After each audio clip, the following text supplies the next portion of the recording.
요한복음 2장 13절부터 17절까지 우리 한 목소리로 합독하겠습니다.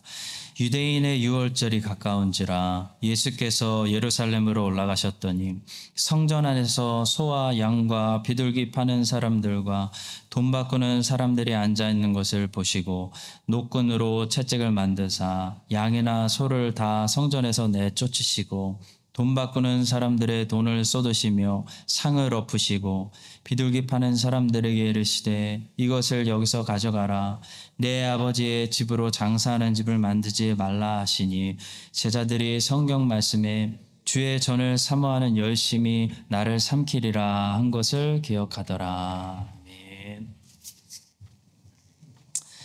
자, 수요일에는 계속해서 토마스 왓슨의 하나님을 영화롭게 하는 방법이 17가지에 대해서 공부하고 있습니다. 오늘 네 번째 시간이고요. 하나님을 구체적으로 우리의 삶에서 어떻게 영화롭게 하는지 계속해서 3가지를 더 오늘 살펴보도록 하겠습니다. 벌써 10번째 방법입니다. 10번째로 우리는 하나님의 진리를 수호함으로써 하나님을 영화롭게 합니다.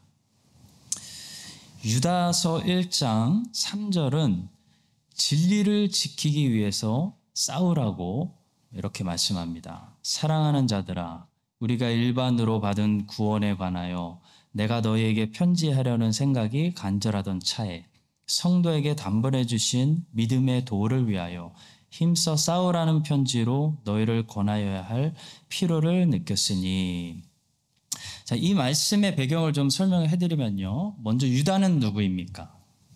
유다서를 기록한 이 유다는 예수님의 형제 유다, 예수님의 동생이었던 유다로 생각합니다.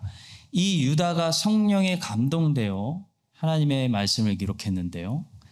비록 한 장이라는 짧은 말씀이지만 하나님 말씀은 분량이 크고 작은 것에 따라 중요성이 결정되는 것이 아니기 때문에 비록 한 장의 말씀이어도 이 하나님 말씀으로서 권위가 있는, 그래서 우리 모두가 한 소절도 놓치지 않고 들어야 되는 그런 진리의, 살아있는 진리의 말씀입니다. 자, 그런데 유다가 3절에서 이런 말을 하고 있는 것입니다. 지금 내가 원래는 구원에 관하여 너에게 편지를 쓰려고 했다. 그런데 성령께서 계획을 바꿔주셨다. 그래서 나는 너희에게 구원에 관하여 말씀을 전하기보다는 진리를 위하여 투쟁하라는 주님의 말씀을 전하는 것이다. 지금 이렇게 유다가 편지의 서문을 쓰고 있는 것입니다. 자, 유다도 바울이 썼던 로마서처럼 구원에 관하여, 아마도 복음에 관하여 주님의 은혜스러운 말씀을 전하려고 했던 것 같습니다. 그런데 성령님께서 계획을 바꿔주셨습니다. 그리고 유다는 급하게, 짧지만 급하게 지금은 진리를 위해서 싸워야 할 때다라고 말하고 있는 유다서를 썼습니다. 성도 여러분, 이 말은 진리를 위해서 싸우는 것이 구원에 대해서 복음 안의 진리를 깨닫는 것만큼 동일하게 중요하다는 것을 말합니다. 하나님께서 유다에게는 거짓 선생들과 거짓 복음과 성도들을 투쟁하도록 촉구해서 내 진리를 지키게 하라라고 그를 감동시킨 것은 유다가 이 편지를 쓸 당시에 세상에 영지주의라는 엄청난 이단이 일어날 조짐이 보였기 때문입니다. 신약성경 27권 중에 요한계시록 전에 있는 8권, 그러니까 히브리서부터 유다서까지를 공동서신 혹은 일반서신이라고 부르는데요. 이 일반서신이 기록된 시점은 바울 서신이 기록된 시점보다 훨씬 나중이었습니다. 그러니까 바울의 전도 여행이 다 마친 AD 60년이 지난 후에 기록된 것으로 추정합니다. 자, 바울이 한참 전도여행을 다니면서 바울 서신 13권을 기록했을 당시에는 아직 세상의 영지주의자들의 움직임이 조짐이 감지되지 않았습니다. 바울이 사도행전에 있는 전도여행 다니면서 바울 서신 13권 기록할 때는 영지주의자들이 문제가 아니라 유대주의자들이 문제였습니다. 그래서 바울 서신 그 13권 안에는 뭐가 들어있죠? 항상 유대주의자들을 거짓 선지자, 거짓 교사라고 부르고 있는 것입니다. 자, 그러나 공동서신으로 넘어와서 이제 공동서신에서 거짓 선지자, 거짓 교사, 다른 복음이라고 이야기할 때는 유대주의자들을 가리키는 것이 아니라 영지주의자들을 가리키는 것입니다. 이 영지주의에 물든 사람들이 기독교 복음을 빠르게 변질시키고 있었기 때문에 기독론을 심각하게 왜곡시키고 있었기 때문에 사도들은 성령의 감독으로 붓을 들었고 이렇게 유다와 같이 급한 마음으로 편지를 썼습니다. 유다의 말을 계속 들어보십시오. 4절입니다. 이는 가만히 들어온 사람 몇이 있음이라. 그들은 옛적부터 이 판결을 받기로 미리 기록된 자니 경건하지 아니하여 우리 하나님의 은혜를 도리어 방탕한 것으로 바꾸고 홀로 하나이신 주제 곧 우리 주 예수 그리스도를 부인하는 자니라. 자, 영지주의가 딱 교회에 들어오니까 예수를 믿어도 방탕하고 살아도 된다라는 그런 흐름이 교회에 급속히 퍼져나가고 있었습니다. 그래서 유다는 영지주의자들에 관해서 경고하고 있습니다. 성도 여러분, 진리를 지키고 또 진리를 지키라고 권유하는 것은 성령께서 사도들을 통해 먼저 행하신 가장 성경적인 일입니다.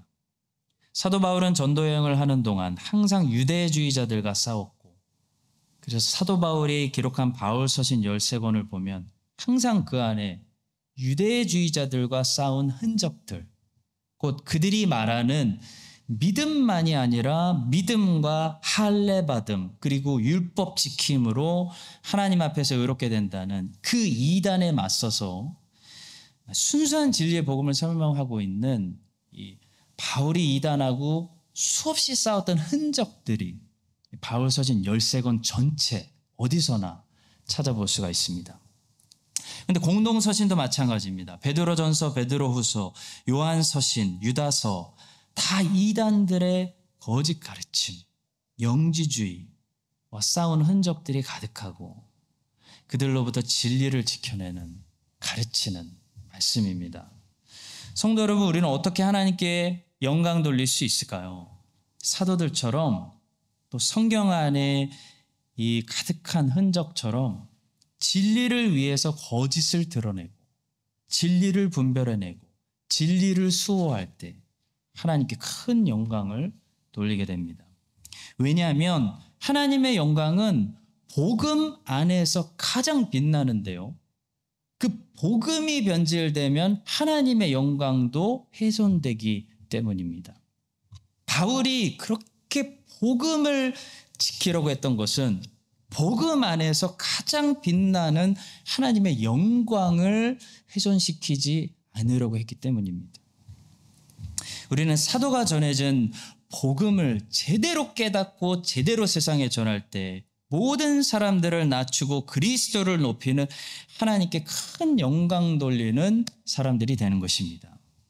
그래서 여러분, 복음 전도할 때 스스로 어떤 생각을, 자부심을 가지셔야 되냐면, 난 지금 사람의 영혼을 구원하고 있어, 그것만 생각하지 마세요. 복음 전도할 때 나는 지금 복음을 전도함으로 예수 그리스도를 세상에서 높이고 있다, 하나님의 영광을 세상에 드러내고 있다라는 생각을 하십시오. 복음이 전해져서 사람이 그것을 받아들여서 구원을 받을지 안 받을지는 하나님의 일이지 우리의 일이 아닙니다. 전하는 일이 우리의 일이죠. 듣던지 안 듣던지 복음을 전할 때마다 우리는 예수님을 높이고 하나님께 큰 영광을 돌리고 있는 것입니다. 하나님은 복음이 선포될 때 복음 안에서, 그리스도 안에서 가장 큰 영광을 받으십니다. 그래서 우리는 진리를 알아야 되고요. 진리의 물을 타고 진리를 변질시키고 진리를 훼손시키는 조그만한 가르침이라도 그 모든 거짓 가르침과 잘못된 길과 조금만 각도가 틀어져 있어도 분별하기 힘들어도 그 잘못된 길과 이단들을 전부 분별해내서 이단들로부터 교회가 진리를 지키는 일에 싸워야 하는 것입니다. 성경은 투쟁하라고 말씀합니다. 싸우라고 말씀합니다.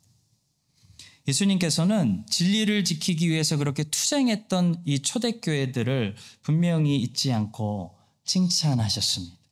요한계시록 2장 2절에서 에베소 교회를 칭찬하십니다. 내가 네 행위와 수고와 네 인내를 알고 있다.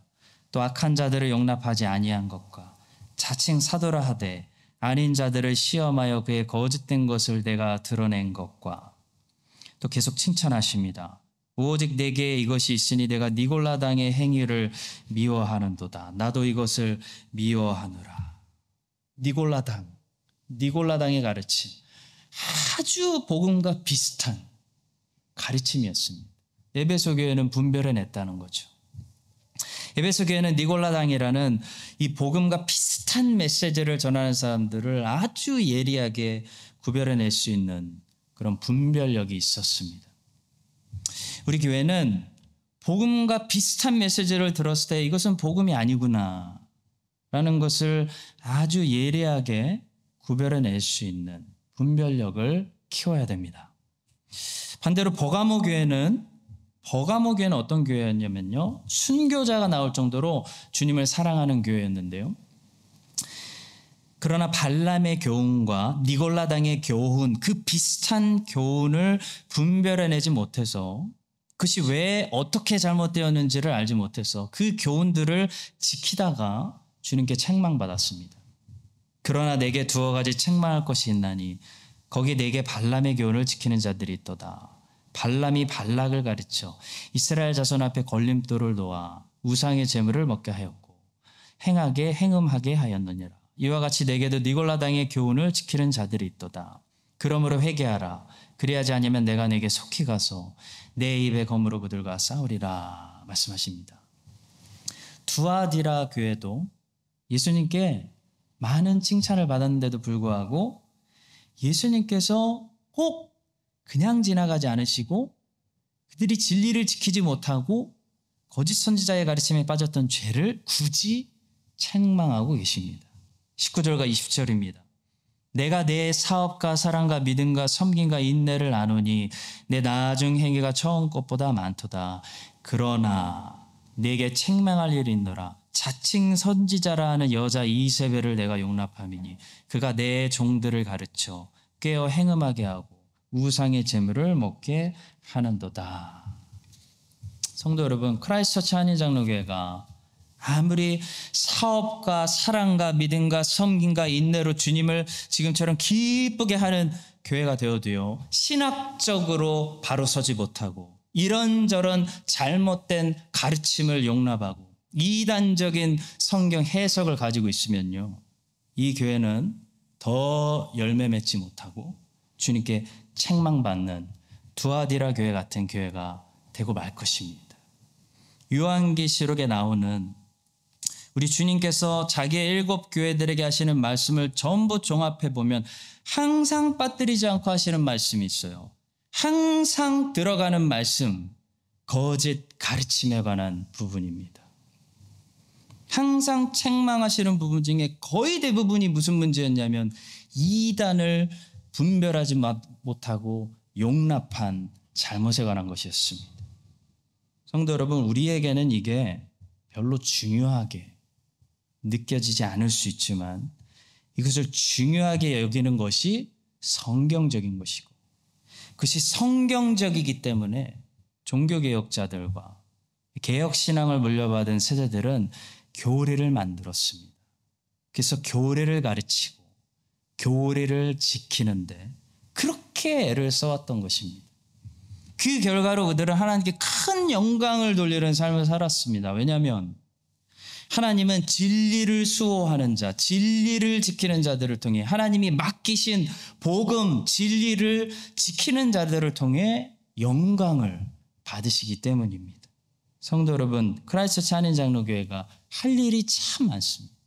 슬픔 당한 자도 위로해야 되고 복음도 전도해야 되고 크라이스트 찬인장로교회가 또 해야 될 중요한 일 중 하나는 개혁주의 신학 위에 바로 서서 이 혼잡한 세대 속에서 진리를 수호한 교회로 남음으로 하나님께 큰 영광 돌리는 더 많은 열매들이 나오게 하는 그런 교회로 이 마지막 시대에 쓰임받을 수 있게 되기를 예수님의 이름으로 간절히 축복합니다.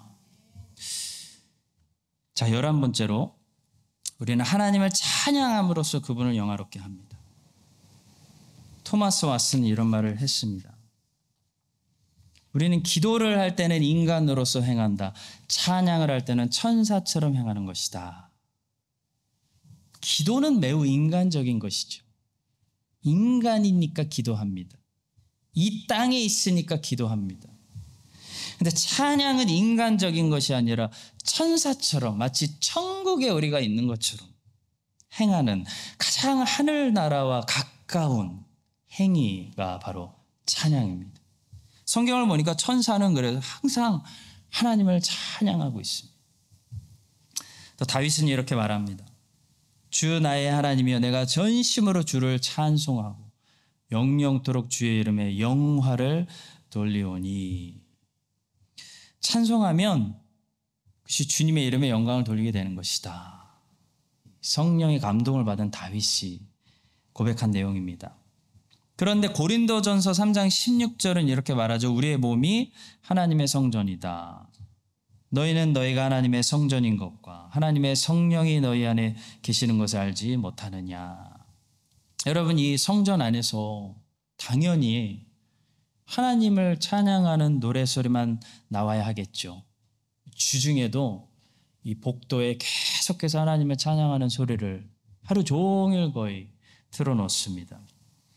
여러분이 어느 날 성전 안에 들어오셨는데 성전 안에서 K-팝 음악이 나오고 있다.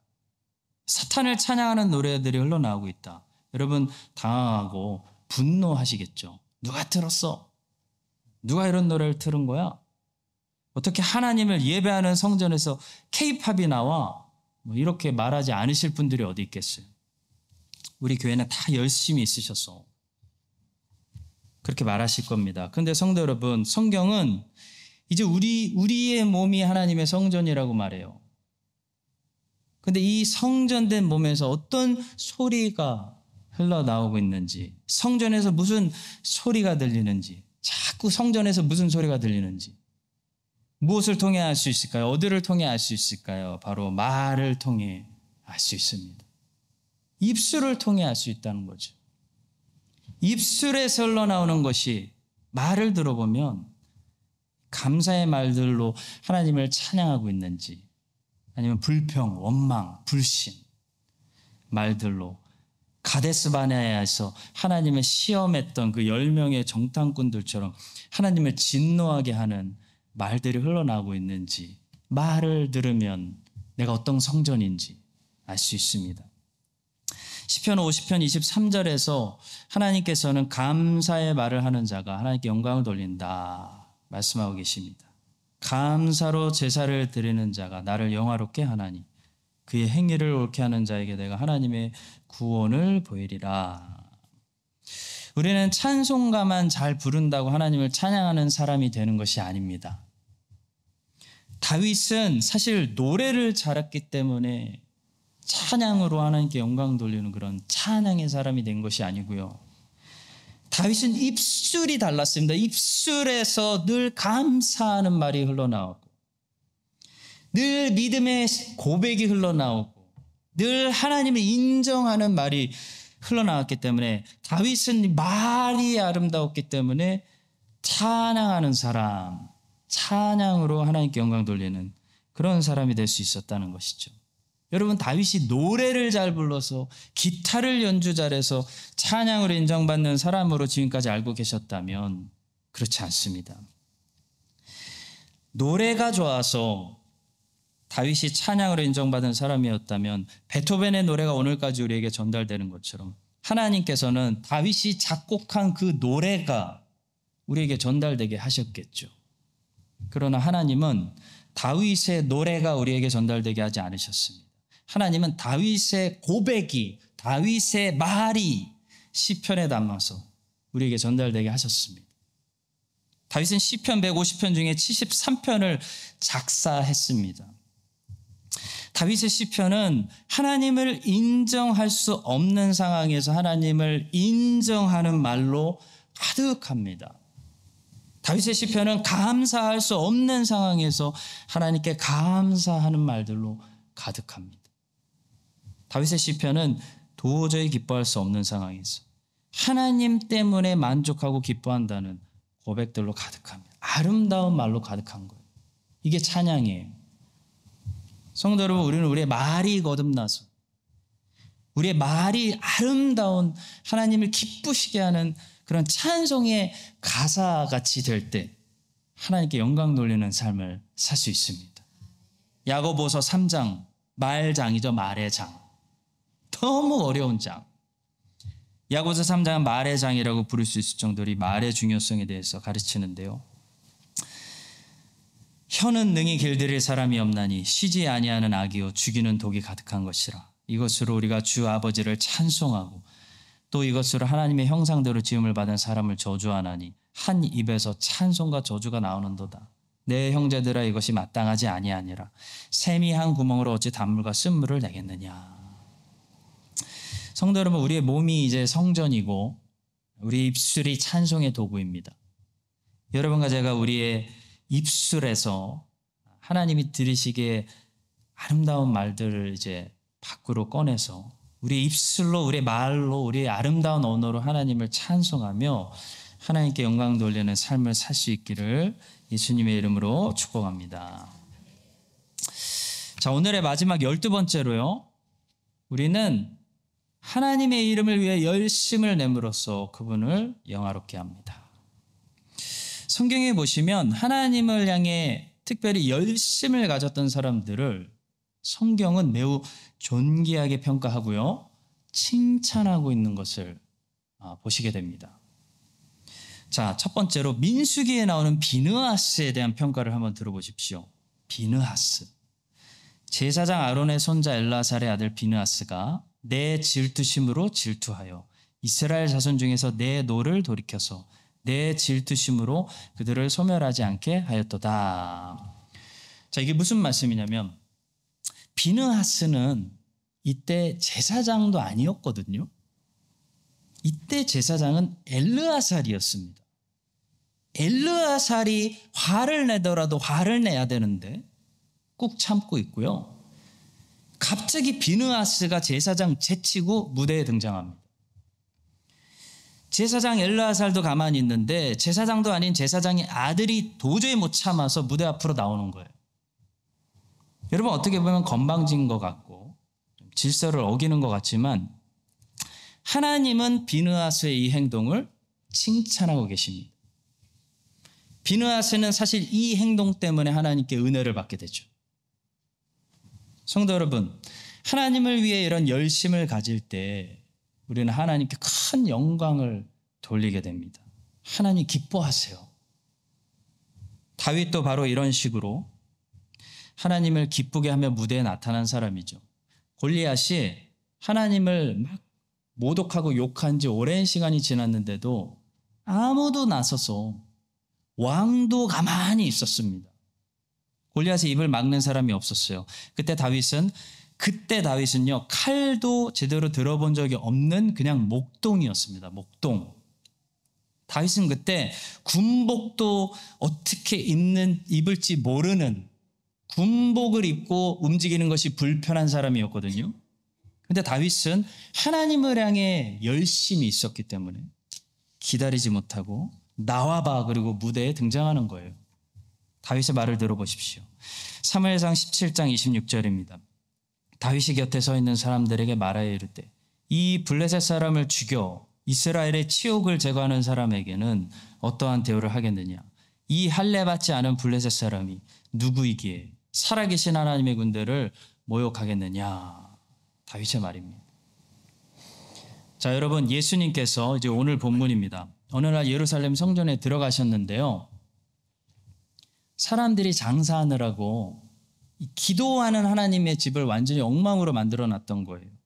그 완전히 망쳐놓은 광경을 딱 보셨습니다. 그때 예수님이 어떻게 하셨냐면 노끈으로 바로 채찍을 만들어서 동물들을, 이게 예수님이 공생의 사역 끝날 때 일어난 사건이 아닙니다. 거의 첫 부분에 일어난 사건. 성전 거의 들어가자마자, 공식으로 들어가자마자 못 참고 뒤집으신 거예요. 노끈으로 채찍 만들어서 동물들 다 성전에서 쫓아내 보내시고 상을 뒤엎으셨습니다. 자, 그리고 그 사건을 증거한 요한이 성령의 감동이 되어 자기의 해석을 한 줄 기록하는데 뭐라고 기록했습니까? 오늘 본문 말씀이에요. 제자들이 성경 말씀에 주의 전을 사모하는 열심히 나를 삼키리라는 것을 기억하리라 라고 사도 요한이 성령에 감동되어 예수님의 행하신 그 행위를 해석하는 주석을 단 거예요. 한마디로 예수님이 왜 그랬냐면 주를 향한 열심이 너무 뜨거워서 남들은 잘 참는데 참지를 못하는 거예요. 성도 여러분, 제가 지금 소개해드린 비느하스 이야기와 다윗 이야기와 예수님 이야기에서 혹시 공통점을 발견하셨나요? 공통점이 있습니다. 세 가지 이야기는 모두 공통점이 있습니다. 바로 거기에 있던 모든 사람들이 그 상황이 지금 잘못된 상황이라는 것을 인식하고 있었다는 거예요. 그런데도 묵인하고 있었다는 것입니다. 이스라엘 사람이 미디안 여자를 데리고 버젓이 자기 장막 안에 들어가는 것을 주변 사람들이 다 봤어요. 알고 있었어요. 그 안에서 무슨 짓이 일어나는지. 그런데 아무도 용기가 없어서 그를 책망하지 못하고 그냥 묵인하고 있었습니다. 근데 비느하스가 나서서 못 참고 나서가지고 제사장도 아닌 사람이 그 장막 안에 들어가서 그 남자와 그 여자를 찔러 죽인 거예요. 골리앗이 하나님을 모욕하고 있다는 사실, 온 이스라엘의 군대가 무슨 말 하는지 다 들었습니다. 그런데도 골리앗이 무서워서 아무도 나서지 못하고 서로 눈치만 보고 있었던 거예요. 그때 다윗이 나타나서 골리앗과 싸우러 가는 겁니다. 예루살렘 성전 안에서 이렇게 장사하면 안 된다는 거 당시 모든 사람들이 다 알고 있었어요. 근데 산헤드린이 두려워서, 그 성전 기득권자들이 두려워서 아무도 그들을 책망하는 사람들이 없었다는 겁니다. 그때 예수라는 청년이 나타나서 하나님을 향한 열심이 너무 뜨거워가지고 아무도 하지 못하는 그 일을 해내신 거예요. 뒤집으신 거예요. 사랑하는 성도 여러분, 이 사람들은 전부 핑계를 대라고 하면 아마 제가 용기가 없어서 나서지 못했습니다 라고 말할 거예요. 그런데 성도 여러분, 이들은 사실 용기가 없어서 나서지 못하고 묵인한 것이 아닙니다. 이들은 하나님을 향한 열심이 없었기 때문에 나서지 않은 거예요. 비느하스는 용기가 많은 사람이어서 창 들고 나간 것이 아닙니다. 비느하스는 단지 하나님을 향한 질투심이 불타올랐기 때문에, 다르게 말하면 여호와를 향해서 열심히 있었기 때문에 창을 들고 장막으로 들어가 배를 찌른 거예요. 다윗이 용기가 많아서 골리앗 앞에 간 거 아니에요. 아무리 용기가 많아도요, 용기만을 가지고는 절대 골리앗 앞에 못 나갑니다, 여러분. 여러분, 무엇이 오늘도 우리로 하여금 골리앗 앞에까지 나아가게 만드는지 아세요? 용기가 아니라 여호와를 향한 뜨거운 사랑과 열심이. 용기는 한계가 있어요. 근데 여호와를 향한 열심은 한계가 없어요. 우리를 가지 못하게 만드는 것이 없어요. 예수님은 사도 요한이 달았던 이 주석처럼 여호와를 향한 열심으로, 그 뜨거운 사랑과 질투심으로 성전을 뒤집어 엎고 정결케 했던 것입니다. 여러분, 누가 하나님께 영광 돌리는 삶을 살아갈까요? 다 해야 되는 거 알면서도 이 핑계 저 핑계 남의 눈치 보고 있을 때 여호와를 향해 열심히 있어서 앞으로 나오는 자가 하나님께 영광 돌리는 것입니다. 이 사실을 기억하시고 여러분과 제가 바로 하나님을 기쁘게 하는 비느하스가 되어 아무도 나서지 않을 때 여호와를 향한 열심으로 질투로 앞으로 나와서 주님 제가 하겠습니다.